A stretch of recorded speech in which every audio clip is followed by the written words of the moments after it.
Hello once again, people, and welcome to yet another closed source Quake scene mod, because what's more fun than things that have absolutely no purpose on anything because we can't really do anything with it? Yeah, that kind of stinks, but that's beside the point. Let's actually load up this thing, see what in God's name we even have. Basically, it's designed mostly for deathmatch as well as regular play. It's basically called Quake Patch. Very creative name. I freely admit I went over the top on the tricks and traps, but the resultant patch is good for a quick laugh if nothing else. Not to mention plenty of frags. To use this patch, you want to verify you have mapped the following functions to your keyboard. The extra weapon and the trick descriptions are listed at the end of the file. So yeah, various things and whatnot that we'll really get to in a moment. Lots of different little features and changes and all this stuff. Let's see here, so much amazing stuff and concepts. Anyway, then it tells us how to install it, which we don't really care about. Excuse me. Let's see here. So we have a lot of different little changes to go through. First off, let's actually load up this thing so we can see what God's name we got this time.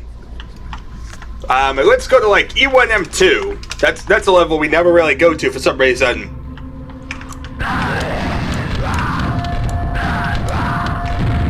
So here we are. We have this ogre. We shoot the ogre to death. So the first change I should talk about is the fact that now ogres give off 5 rockets, not 2. Yeah, brilliant. More overpowered garbage. Just what the world needed. And a similar thing happens. Say you go here and you kill like a enforcer. Instead of like what it used to give before, I think it was like 5 cells or something like that. Now it gives 10 cells. Amazing, right? If you pick up a weapon or something like that, it doesn't automatically swap now. You just pick up stuff without having to worry about things switching. And also it doesn't happen on ammo collection either. You have to manually switch things. Okay, let's see here. Anything else? Let's see here. Map, DM3. I'm trying to think of like maps for different stuff, because I might never get around to do different things. Let's see here, where am I? There's a quad damage, so I need to get to the opposite side if I can. I think the way is over here, and you come up here. Okay, this level's a bit big for my liking, but it's one of the only ones I can think of off the top of my head with a Ring of Shadows. Except this doesn't get me to a Ring of Shadows at all. How does one get over there again? I forget. It's kind of a bit chaotic to get around this map. You know it's bad, but I can't remember. I think it's actually, yeah, it's up here. Here we are! Ring of Shadows! Now, the only real difference here is that it now lasts, 45 seconds instead of 30. And it regenerates after 3 minutes instead of 5. Amazing, right? I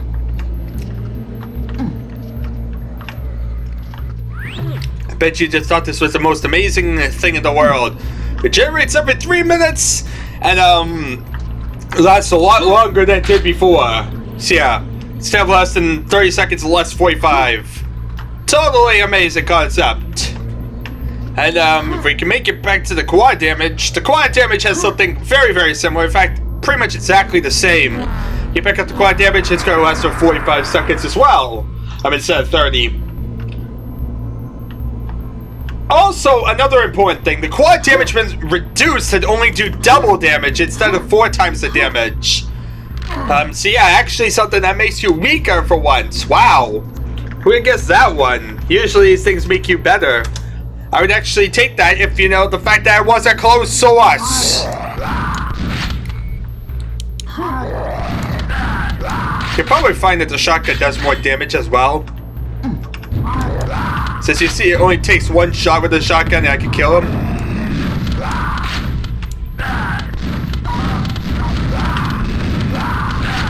Now I remember that being a thing before.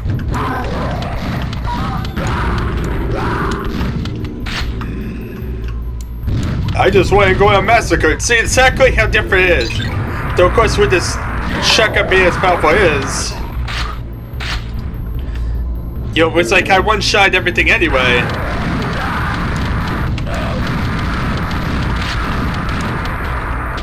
But, yeah, it only does double damage. However insignificant that even is. Like I said, it basically causes 150% to the original power, with the shotgun. So, that's a thing. Oh wait, Impulse 9 doesn't give me all weapons now. So what's my impulse for all weapons? Impulse 100, okay. Yep, so it switched to Impulse 100 because people really love messing around with where things go. Oh yeah, and it gives you superpowered armor now. Gives you 200 of everything instead of 100. Gives you more health, so we have 250 health. Basically, it really overpowers you. Anyway, double-barreled shotgun. 200% of the original power. And it also has a wider range that it shoots at. As if this isn't overpowered. Also, the super nail gun. Each shot now counts as 1, not 2. Or you shoot just 1, but yeah. The grenade launcher has a 25% increase in the amount of damage it does. Yo, at least the radius.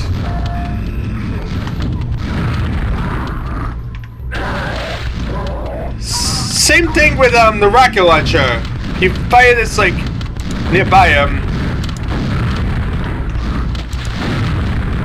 It has a 25% increase there as well. A direct shot has been completely left the same. But yeah, it basically just makes everything really, really overpowered. Also, it's 0.1 second faster to shoot it. Not the biggest change in the world, but it is there. So yeah, pretty much every gun besides the Thunderbolt or the regular nail gun has been changed around, as you can see. Anyway, there's plenty of different impulse keys or whatnot that are changed around. Impulse 100, as I said before, is pretty much now the give all cheat, very similar to the old one. Let's see here, what else do we have? If you type in Impulse 101, you get a light grenade! Oh god, that's painful. Listen, don't use that when you're near it. Impulse 100 that. And now Impulse 101. But as you see, it's a lot like a regular grenade, but it's lit up. And that's a 3-second light grenade. If you did Impulse 102, you get a 6-second light grenade, which doesn't tick like the 3-second does. At least not until it's activated a little bit. So yeah, light grenade is very similar to the grenade launcher. Has a similar launch style. It's heavier, so you won't be able to throw it as far if you haven't already kind of noticed. You do not need to have the grenade launcher selected, as you notice as well. It makes a few clinking sounds before exploding with a significant blast. It will consume 5 rockets every time you use it. And yeah, it comes on a 5 or 6 second delay based on which impulse you use. There we are. So yeah, it consumes 5 rockets, a large blast. It does not detonate on contact with a foe. So I could throw it at something, it won't like just detonate right away. It will have that counter. Useful if you need to get away.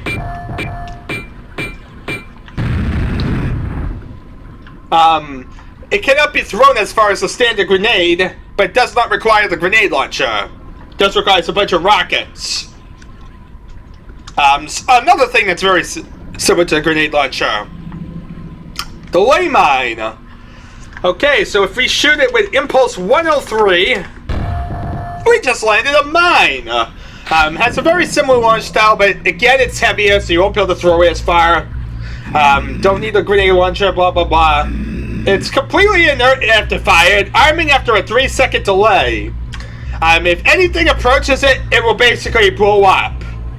Laying the mine will consume 3 rockets, and if it's not detonated within 2 minutes of arming, it will be removed from the playfield. Judson. Now we just hide back here and let them run into it. And there we are. So yeah, basically very, very similar. You just arm it. It's very much like the proximity mines we've been using, or all the different other stuff that's very similar. All the pipe bombs, really. We've had so many freaking pipe bombs that do the exact same thing. But yeah, that's pretty much the pipe bomb, or should I say the ley mine? Really, not the exact.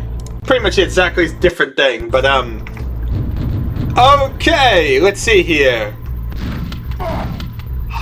Hello, my little friend. If I can actually pay attention when I'm aiming, and we type in Impulse 105, we'll get a guided rocket. Oh God, what was that? Listen, we guide the rocket. I'm not sure I like the guided rocket. It's not really injuring my foes, it's kind of injuring me.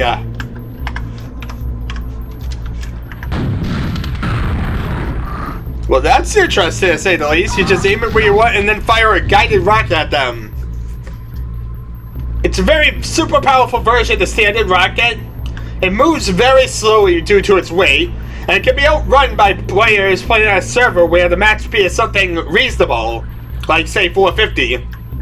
When you fire a guided rocket, your eyes will travel with the rocket, and you'll guide the rocket's direction real time as it flies. It's recommended you set the mouse look option on in order to more easily guide the rocket. So you bind like H to Impulse 105 because we're going to need this one to really like have it prepared instead of like aiming at the ground. But there we are. There's our guided rocket. Of a missile. It seems like it's inverse somehow. Oh wait, I'm just used to like looking up for some reason. It's weird. It's like a flight sim. It's a flight sim all over again.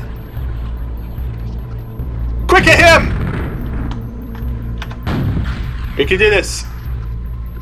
I believe I can fly. Whee! So much fun, huh? Just fly around over and over. Until I aim it right at myself. So yeah, you guide into your rocket. Your body's completely vulnerable to attack though. Just about anything can kill your body while your eyes are away. Your eyes will return to your body when the rocket detonates, so your body is killed. You don't need the rocket launcher to fire a guided rocket, but it requires 15 rockets. It's faster than the next one, which is the mega rocket, but it's also less powerful because of that. So basically, everything's basically requiring you to follow the rocket, which means it can be kind of dangerous, as I said. The slightest touch will kill you. For some reason, not only will the rocket not detonate on a shambler, but you'll actually take damage by flying it through him. Who knows why? So yeah, a fun thing. If you try and kill a shambler with this type of rocket, you'll end up injuring yourself. But that sounds like a horrible idea. We got this. I believe in myself and my inability to do this horribly.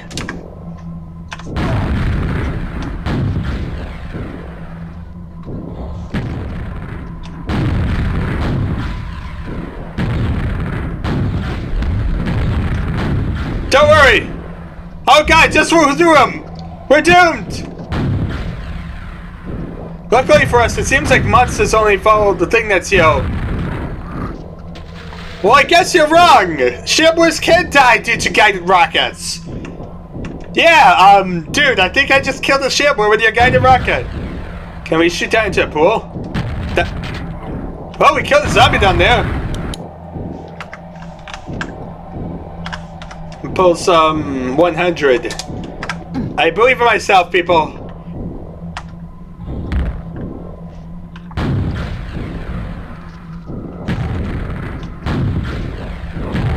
And brilliantly enough, because of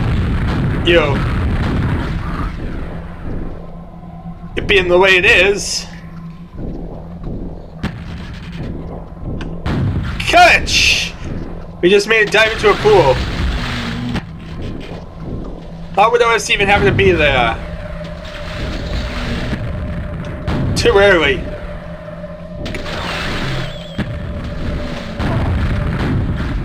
We almost got it.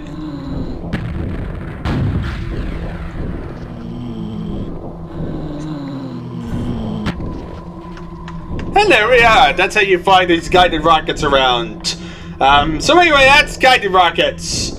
Which Impulse 100 because we're going to need to try out the Mega Rocket, which is basically another powerful version of the regular rocket.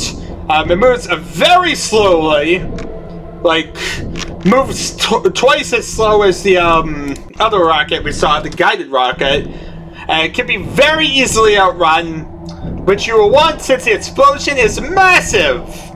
Do not need the rocket launcher to fire it, but it will require 15 rockets. Oh god! Oh god! Oh god! What have we done?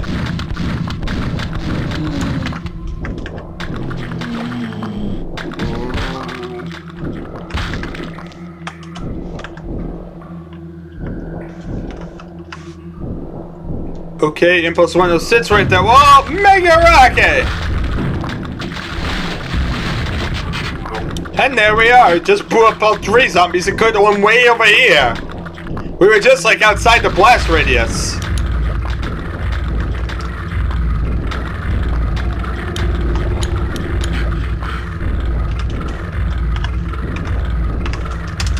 But here we are. Impulse 1 sits it. Should make a rocket right at that wall. Causes a wide radius in comparison to a regular rocket, but there we are. So yeah, very slow but also very deadly. That's the whole big benefit of it. Let's go back to start so we can just goof around without having to worry about different stuff. Okay, so let's see here. Let's Impulse 109 it. Impulse 100 first, then Impulse 109. This will throw a trick backpack. Stand back! So a trick backpack is one of several new different toys. It looks just like a regular backpack, except that it glows. After the backpack arms, who picks it up will lose everything they carry! Oh, brilliant! Oh, bloody brilliant. This is evil. This is evil. A freaking backpack that makes you lose everything. Oh, God, I hate this already. I love it. Now, if only we could add that to a co-op server and make all these enemies drop trick backpacks just to be evil. But yeah, trick backpacks, the most evil thing in the world. A message is posted to all players that was picked up, so everyone can chuckle at the unfortunate someone's expense. It will require 25 shotgun shells with 25 nail gun rounds to throw a trick backpack. If no one picks up the pack within 2 minutes of it arming, it will be removed from the playfield. It basically arm after 5 seconds, after which time anyone who picks it up will lose everything they carry. And yeah, you don't want to pick up going backpacks unless you really want to lose everything. Really, really fun. Really, really painful. So I said, sadly, we can't really do anything with it because it's all closed source. This is why closed source stinks, people. Because even if we want to do anything with it, we can't. Anyway, here's a decoy. Stand back! It's a decoy, which has just been armed. Looks just like you, and can be placed anywhere to cause a distraction. I just killed the decoy. It's useful for getting other players to look the wrong way. It's a very short grace period when it's first placed, after which just about anything will kill it. While the decoy lives, it'll drain 2 units of your health every 3 seconds to maintain the image. So like here, you'll just see our health like being drained slowly. Yeah. No player scores are affected when the decoy dies. So yeah, just a statue. But if you run into it, it'll basically just blow up. Very, very pathetic. Yeah, decoys are very, very useless. Oh god, I picked up a trick backpack. The world is terrible. Let's get everything back. Okay, so that is that. Next we have, well, Leech Armor. Impulse 111, which is yet another evil trick. Because this guy seems to love these things. There we are, Leech Armor. It's very similar to a trick backpack, except that it looks just like glowing red armor. After it arms, anyone who picks it up will have their health leached away at an alarming rate. The Legion will continue until the player gets rid of the armor. In addition, the armor offers little protection from enemy fire. Oh god, that's freaking evil. You can get rid of the armor by picking up any other armor, by picking up a trick backpack which steals your armor, or someone else picks up the same Leech armor. It basically remains on the playfield for 2 minutes if it's never touched. Otherwise, it will remain until the player is released down to under 5 health. Or until a player rids of it through, different methods. It will require a full-strength red armor or yellow armor to throw the Leech armor. So yeah, very bloody armor. Basically just sucks the health of anyone who picks it up. Until, they get to 5 health. Armor's completely removed and the player's leeched. All that. Wonder if after, you get to 5 health. There we are, just dropped my armor. See, armor luckily went off me, but now I only have 4 health. Absolutely bloody evil. So, we have 4 health. We're probably going to die very soon. What in God's name can we do next? Well, if we get Impulse 100, because I'm going to need actually help to cost this one, we're going to launch Impulse 112, the final Impulse. We have no one on. But basically, it's a ghost, which is a very annoying trick to play on the foe. You basically need to be aimed at a player you wish to haunt before launching the ghost. That'll basically make a lot of noise, get in the way, whatnot. Completely harmless, does not actually block players or bullets. And yeah, it just annoys the player that gets haunted. Very, very pointless, but it's there. It's yet another feature for this craziness and deathmatch. As you see, lots of different little features, but most of it, as you see, is mostly for multiplayer. A lot of these are overpowered weaponry or whatnot we don't really care about. And like I said, even if we did care about anything in here, I can't really do anything with it because it's all in a modified procs.dat, which means it's all closed source. And closed source stinks for this particular reason, because even if I want to do anything with it, I cannot. So, needless to say, we just gotta keep moving on. Hopefully we'll find something open source that will allow us to rip some more and do more with the server. Because we sure can't do anything with this. We can maybe get some ideas and try and modify things up ourselves, but we're definitely not getting anything out of this pack itself. So, needless to say, rather depressing, but that's basically the way it works. Anyway, thank y'all for watching. It's been an adventure, and I guess I shall see you all next time!